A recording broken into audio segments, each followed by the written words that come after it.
Is it actually feasible from an engineering perspective to pull this off? And what about things like safety concerns? So I think we can start from the basic premise that this is likely buildable, that you likely could build a tunnel of this length in this location. We have done, in human history, we've done quite remarkable feats of engineering.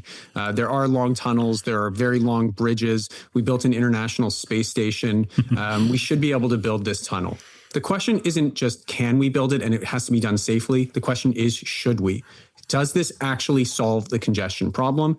How much does it cost? And are there better alternatives that we could address this issue at a lower cost? And interestingly, the request for proposals that was put together by the civil service actually is a very professional job. It's a good request for proposals. It looks at various alternatives and it sketches those out. But what you typically see in these circumstances is that you also have a parallel political process that's playing out, that this is being discussed in the political realm around congestion mitigation. This is very much speaking to a large portion of the Greater Toronto population who drives, who's frustrated with congestion, who's stuck in traffic, and wants someone up there fighting for them saying, I will cut the gridlock. And these are happening in parallel. Even if it's not the best solution, we're already moving to implementation before we even know if this is both feasible at an appropriate cost and whether it will actually solve the problem. It's a great point, Maddie. I want to also ask you, when I hear about this, I keep thinking of Boston. If I remember right, Boston built some big tunnel in the middle of town. And I remember I was actually visiting there maybe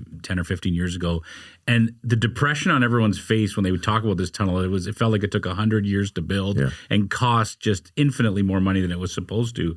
That's kind of the worry for me here. You could say, yeah, we don't know how much it's going to cost, but just the thought of starting a project, would this ever even finish?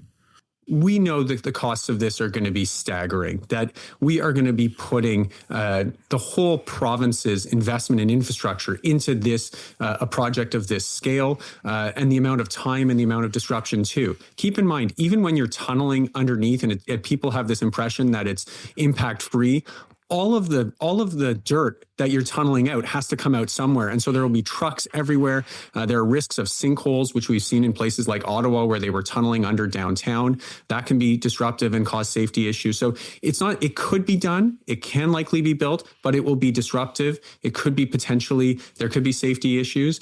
And then it likely won't actually solve the problem. So I think these are really how we have to be thinking about it. But we're here now. We should study all the options and then we figure out how to move forward.